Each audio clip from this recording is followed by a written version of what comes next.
کئی بار 3 دن کم سے کم یہ خواب دیکھا، اور 3 بار جناب ابراہیم نے جناب اسماعیل سے بیان کیا، اور ہر بار جناب اسماعیل نے یہ کہا بابا جو آپ نے خواب دیکھا ہے آپ اس پر عمل کیجیے۔ آخر میں پھر جناب ابراہیم جناب اسماعیل کو لے کر اپنی زوجہ سے یہ کہہ کر کہ میں اس کو لے کر باہر جا رہا ہوں، تیار کر دو، اور جناب حاجرہ نے جناب اسماعیل کو تیار کیا، اور اس کے بعد جناب ابراہیم لے کر چلے۔ اس میں ساری روایتیں ہیں۔ اسی سے بقرعید سے حج کے مناسک بھی جڑے ہوئے ہیں۔ کنکریوں پھینکنے کا معاملہ، 3 شیطانوں کو مارنے کا معاملہ، وہ بھی بقرعید سے جڑا ہوا ہے کہ 3 جگہ پر شیطان آیا جناب ابراہیم کو بہکانے کے لیے کہ تمہارا بیٹا دیکھو تمہارے شوہر لے گئے ہیں ذبح کرنے کے لیے، اور تم جلدی نکلو، گھر سے نکلو، باہر نکلو، تاکہ کہ ایسا نہ ہو تمہارا بیٹا ذبح ہو جائے۔ تو فوراً جناب حاجرہ نے اس بہکانے والے کو فوراً لعنت ملامت کر کے بھگا دیا۔ کیوں؟ جناب حاجرہ کوئی نبی پیغمبر نہیں تھی، لیکن انہوں نے یہ سمجھ لیا کہ یہ نبی کے خلاف بھڑکا رہا ہے، ہمارے شوہر کے خلاف بھڑکا رہا ہے، ہمیں گھر سے نکالنے کے لیے آمادہ ہے کہ ہم گھر سے نکل آئیں، ہمیں جبکہ گھر میں بیٹھنا چاہیے، ہم نبی کی بیوی ہیں۔ تو فوراً سمجھ گئے کہ شیطان ہے، کوئی رحمان والا نہیں ہو سکتا۔ لہٰذا اس کے بعد جناب اسماعیل کے پاس آیا، جناب اسماعیل کو بہکایا، لیکن کوشش کی بہکانے کی، معاذ اللہ وہ تو بہکانے میں نہیں آ سکتے، لیکن کوشش پوری کی۔ جناب ابراہیم کے پاس آیا، کیا کر رہے ہو؟ تو بڑا جوان بیٹے کو، ایک ہی بیٹا، اس کو تم قربان کر دو گے؟ ان کو بہکایا، لیکن جناب ابراہیم نے بھی لعنت برآمد کر کے بھگایا۔ 3 جگہ پر اس کو لعنتیں پڑیں، لیکن اپنی کوشش میں ناکامیاب ہو گیا۔ اس کے بعد مینا پر گئے۔ مینا پر جا کے آپ لوگ سنتے رہتے ہیں، جن کو نہیں معلوم سن لیں کہ آپ نے چھری نکالی، اور جیسا کہ خواب میں دیکھا تھا جناب اسماعیل لیٹے، تو جناب اسماعیل نے خود کہا بابا جان آپ آنکھ پر پٹی باندھ لیجئے، کیونکہ آپ ہمارا ذبح ہونا نہیں دیکھ پائیں گے۔ جناب ابراہیم نے آنکھ پر پٹی باندھی، چھری گلے پر رکھی۔ اب ایک باپ ہے، ایک جوان بیٹا ہے۔ سوچ لیجئے کہ جناب ابراہیم اگر جناب اسماعیل کے گلے پر چھری چلا دیتے تو ایک سنت ابراہیمی بن جاتی، ہر باپ کا اپنے بیٹے کو ذبح کرنا نا۔ اور جب سے آج تک بکرے قربان نہیں ہو رہے ہوتے بلکہ انسان قربان ہو رہے ہوتے۔ لہٰذا اتنا بڑا انسانوں کی قربانیوں کو کس نے بچایا؟ کہ بکرا کیوں آیا؟ اب علماء لکھتے ہیں، تفاسیر میں یہ واقعہ موجود ہے، آپ حضرات دیکھ لیجئے کہ ادھر جناب ابراہیم نے جناب اسماعیل کے گلے پر چھری رکھی، ادھر عالم انوار میں، عالم ارواح میں حسین کی روح دیکھ رہی تھی، امام حسین کا نور یہ دیکھ رہا تھا۔ امام حسین نے پروردگار عالم سے فریاد کی، پروردگار عالم یہ تو بڑا غلط ہو جائے گا کہ آج اسماعیل ذبح ہو گئے، اگر اسماعیل ذبح ہو گئے تو نسل اسماعیل ختم ہو جائے گی، اے پروردگار اسماعیل کو بچا لے۔ جب یہ کہا اسماعیل کو بچا لے، اب پروردگار عالم نے حسین سے کہا، عالم انوار میں کہا کہ حسین یہ بتاؤ کہ اسماعیل کو بچانے کے لیے تم کیا قربانی دے سکتے ہو؟ تم کیا قربانی دے سکتے ہو؟ اب یہ عالم انوار ہے، ابھی حسین بظاہر دنیا میں نہیں آئے ہیں۔ ایک بار حسین کا دل دیکھیے، یہ جو سخی ابن سخی ہیں تو ابھی کے دنیا میں آنے کے بعد نہیں، وہی کہا پروردگار جو بھی تو قربانی لینا چاہے میں قربانی دینے کو تیار ہوں، مگر اسماعیل کو بچا لے۔ پھر یہاں پر عہد و پیمان ہوا، وہ عہد و پیمان جیسا کہ نایر عباس صاحب نے پوچھا کہ کربلا کا بکری سے کیا تعلق ہے، تو پروردگار نے کہا حسین تمہیں قربانی دینا پڑے گی۔ ہاں پروردگار میں دینے کو تیار ہوں۔ کہا یہ اپنے بیٹے کی قربانی دے رہے ہیں، تمہیں اس کے بدلے اپنے بیٹے کی قربانی دینا پڑے گی۔ کہا میں دینے کو تیار ہوں۔ کیسے بیٹے کی نہیں، بھائی کی، بھتیجے کی، بھانجوں کی۔ اس طرح 72 قربانیوں کو پروردگار عالم نے نام بنام ذکر کیا، اور حسین بار بار کہتے رہے پروردگار مجھے منظور ہے، مجھے منظور ہے، مجھے منظور ہے۔ یہ 72 قربانیاں جو کربلا میں ہوئیں، یہ وہاں کا وعدہ تھا حسین ابن علی کا پروردگار عالم سے کہ تو اسماعیل کو بچا لے اور میں یہ قربانی دینے کو تیار ہوں۔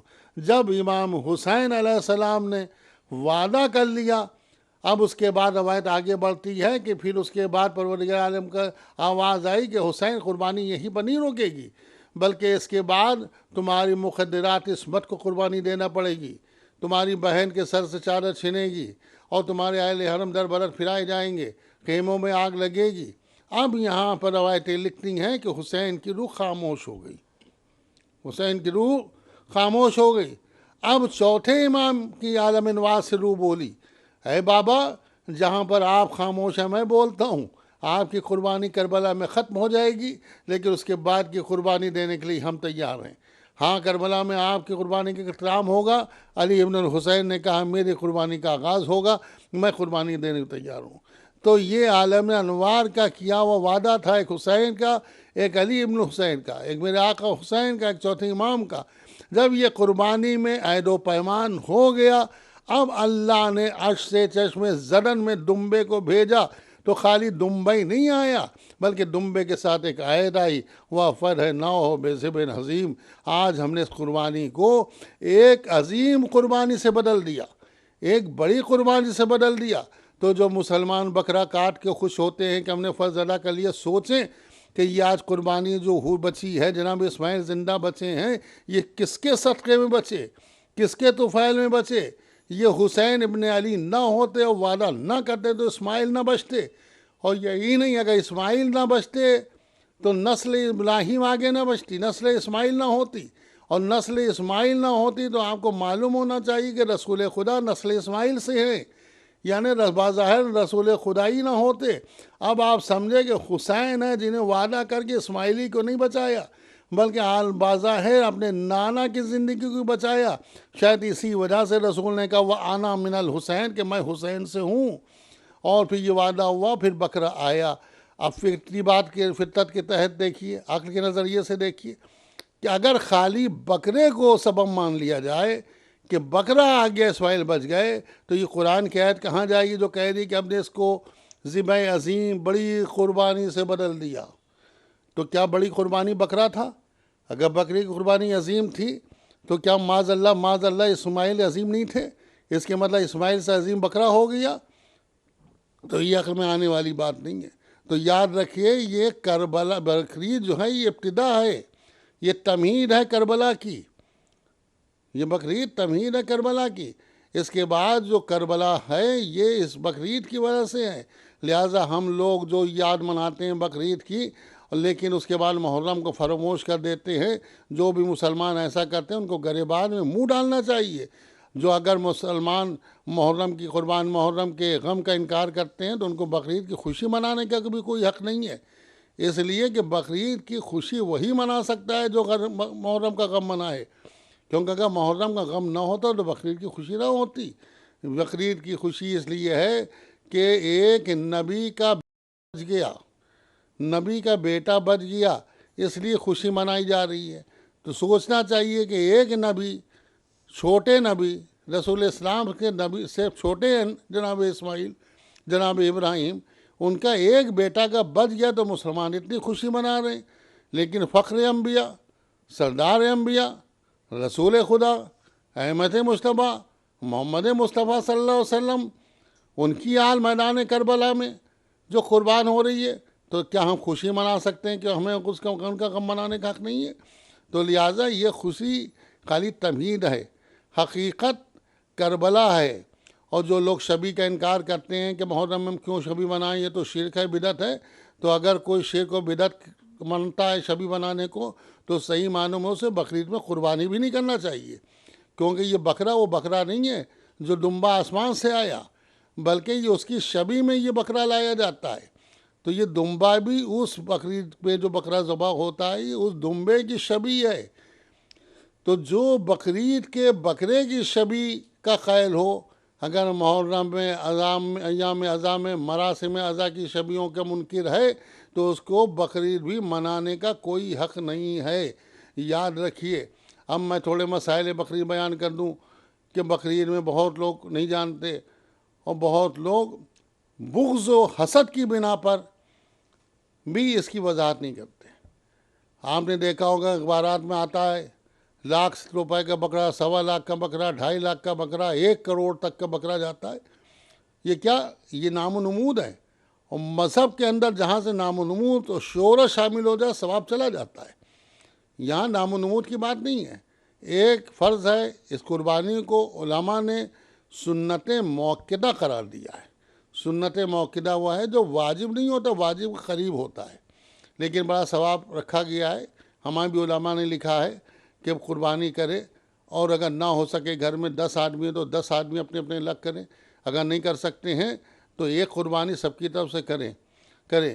اور یہ بھی نہیں کہ وہ خوشی کے دعوت ہو، اس میں مسائل ہیں۔ آپ دیکھیے کتابیں اٹھا کے اس میں لکھا ہے کہ اس کا ایک حصہ خود استعمال کرے قربانی کا، ایک حصہ اہل محلہ کو، افراد خاندان کو دے، اور تیسرا حصہ جو ہے وہ اہل محلہ میں تقسیم کرے، اور چوتھا حصہ مستحقین میں تقسیم کرے، جو ایسے غریب ہیں، مخلوق الحال ہیں، جن کو بیچارے پر کھانے کو نہیں ہے، تو ایک حصہ ان لوگوں کو دے تاکہ وہ بھی آپ کے خوشی میں شریک ہو۔ جیسے عید میں فطر رکھا گیا ہے تاکہ فطرے کے ذریعے سے خوشی میں غریب و مساکین اور یتیم شامل ہو جائیں، اسی طرح بقرعید میں بکرے کا چوتھا حصہ مستحقین کے لیے رکھا گیا ہے۔ یہ نہیں کہ آپ نے بڑے سے بڑا بکرا قربان کر دیا تاکہ بڑی زیادہ دعوتیں چل سکے، ایسا نہیں ہے۔ قربتاً اللہ، ہر کام ہوتا ہے اللہ کی قربت حاصل کرنے کے لیے۔ اب یہ بکرا ذبح ہو گیا، اب اس میں مسلمان، خاص کر عام مسلمانوں کی بات میں کر رہا ہوں، جو محرم کے اوپر زیادہ اعتراض کرتے ہیں، وہ 2 لاکھ اور 10 لاکھ، 1 کروڑ کا بکرا جو قربانی کرتے ہیں، وہی محرم میں اعتراض کرتے ہیں صاحب اتنا پیسہ محرم میں خرچ ہو گیا ہے۔ ارے تم نہیں جانتے، تم بکرا کروڑ روپے کا خرچ کر رہے ہو، یہ تمہید ہے، یہ خواب ہے، اور کربلا تعبیر ہے۔ اگر اس میں ایام اعظم میں جتنا پیسہ خرچ ہو جائے تو وہ شرک نہیں ہو سکتا۔ جیسے تمہارا بڑا سے بڑا بکرا لینا تم فخر سمجھتے ہو، ویسے ہی محبان اہل بیت جو اس قربانی کی حقیقت کو سمجھتے ہیں، وہ محرم منانے میں فخر سمجھتے ہیں۔ ہم بقرعید بھی مناتے ہیں، تو بقرعید کے مسائل یہی ہیں کہ آپ لوگ بقرعید کے دن اٹھیے، صبح نماز صبح کے بعد یا پہلے غسل کیجئے، اور غسل کرنے کے بعد نماز دوگانہ پڑھنے کے لیے، اگر مسجد میں اجازت کے جیسے لاک ڈاؤن چل رہا ہے اجازت نہیں ہے تو یہ نہیں کہ نماز نہ پڑھیے، یہ نماز سنت ہے۔ عید اور بقرعید کی نماز مذہب شیعہ میں امام کی غیبت میں سنت ہے، اور مراجع کرام نے زیادہ تر کہا ہے کہ بہتر ہے کہ فرادہ پڑھی جائے۔ فرادہ پڑھیے، گھر کے اندر پڑھیے، یاد ہو تو پڑھیے، نہ ہو تو پرچہ لے کر پڑھیے۔ اس کے بعد قربانی کیجئے، اور قربانی سے ہی افطار کیجئے، غربا و مساکین کو گوشت بانٹیے، نہ ہو تو پکا کے کھانا کھلائیے۔ اس کے بعد لوگوں کو مبارکباد دیجئے۔ یقیناً یہ اچھی بات ہے، لیکن اس کے مقصد پر نظر ڈالنا چاہیے کہ عید بقرعید جو ہے، عید الاضحیٰ جو ہے، یہ جو منائی جاتی ہے، اس کی انتہا کربلا ہے۔ اگر یہ کربلا میں امام حسین وعدہ نہ کرتے، اسماعیل نہ بچتے، تو آج مسلمانوں کو بقرعید کا تہوار نصیب نہیں ہوتا۔ یاد رکھیے گا کہ یہ امام حسین کا صدقہ ہے جو بقرعید منائی جاتی ہے، اور انشاءاللہ یہ آج سے علی چینل انڈیا کی جانب سے مسائل زندگی کا اور اس کے حل قرآن اور اہل بیت علیہ السلام کی روشنی میں یہ سلسلہ جاری ہو رہا ہے۔ اس میں ہم اور ہمارے جیسے اور جتنے ہیں، میں تو بہت ہی کم علم جاہل انسان ہوں، لیکن بڑے بڑے علماء اس میں بولیں گے اور بتائیں گے کہ جو ہم لوگ کبھی پریشان نہ ہوں۔ ہم لوگوں کو ہر تہوار کا ایک مقصد ہوتا ہے، اور اس تہوار کو منانے کے لیے ہم لوگوں کو ایک لاجک ہے۔ کوئی بھی چیز ایسی نہیں ہے کہ جس کے پیچھے کوئی نیک مقصد نہ ہو۔ جتنے تہوار ہیں سب کے بارے میں انشاءاللہ تھوڑا تھوڑا کبھی بتایا جائے گا، کہ چاہے وہ شب برات ہو، چاہے وہ رمضان کی افطاری ہو، چاہے کوئی بھی تہوار، اس کے پیچھے مقصد، لیکن مقصد ختم کر دیا گیا، اب دنیا داری جاری کر دی گئی ہے، لہٰذا وہ مقصد ہی فوت ہو جاتے ہیں۔ یا جو ہمارے یہاں فاتحہ درود کی جاتی ہے، نظر و نیاز کیا جاتا ہے، اس پر لوگ اعتراض کرتے ہیں، اکثر و بیشتر لوگ کہتے ہیں کہ صاحب یہ تو نظر کھانا ہے، اور مردہ کہاں کھا لیتا، اور یہ ہے وہ ہے۔ ایسی بات نہیں ہے، ہم بھی جانتے ہیں کہ جو ہم نے نظر میں کھانا رکھا، فاتحہ میں کھانا رکھا، یہ مردہ نہیں کھاتا ہے۔ جس کو ہم نظر دے رہے ہیں، فاتحہ دے رہے ہیں، وہ نہیں کھاتا، لیکن اس کا سبب ہوتا ہے کہ ہم اچھے سے اچھا کھانا رکھتے ہیں، اور بعد میں وہ کوئی مستحق کو تلاش کر کے اس کو دے دیتے ہیں، تاکہ کم سے کم ایک دن وہ خوش ہو جائے، اس کے بچے اچھا کھانا کھا لیں۔ اس کا اصول سورے ہیں، وہ اس کی روح کو پہنچ جاتے ہیں۔ یتیم بچے وہ مستحق کھانا کھاتے ہیں، اس کا ثواب پہنچ جاتا ہے۔ تو یاد رکھیے، یہ بقرعید یقیناً منائیے، لیکن جو بقرعید منائے، اور پھر میں کہہ رہا ہوں بقرعید منانے کو اسی کو حق ہے جو محرم بھی منائے، اور جو محرم نہیں مناتا اس سے بقرعید منانے کا قطعی حق نہیں ہے، بلکہ اس کو حساب سے ایک حساب سے ہے گا جو محرم کی مخالفت کرے یا محرم نہ منائے۔ وآخر دعوانا ان الحمدللہ رب العالمین۔ ابھی آپ کے سامنے مولانا محسن جعفری صاحب نے کے بیان میں جو انہوں نے کہا بقرعید کیوں منائی جاتی ہے اور اس کا محرم میں کیا تعلق ہے، بہت ہی اچھے انداز میں انہوں نے بات کو مکمل کر دی۔ لہٰذا اب آگے کے لیے یہ علی چینل انڈیا کو آپ لوگ زیادہ سے زیادہ شیئر کریں، اور آگے سے انشاءاللہ محسن جعفری صاحب اور ہمارے علماء اکرام جو ہے اس کو روشنی ڈالیں گے کہ زندگی میں کیوں پریشانیاں آتی ہیں، یہ قرآن کی روشنی میں انشاءاللہ آگے سے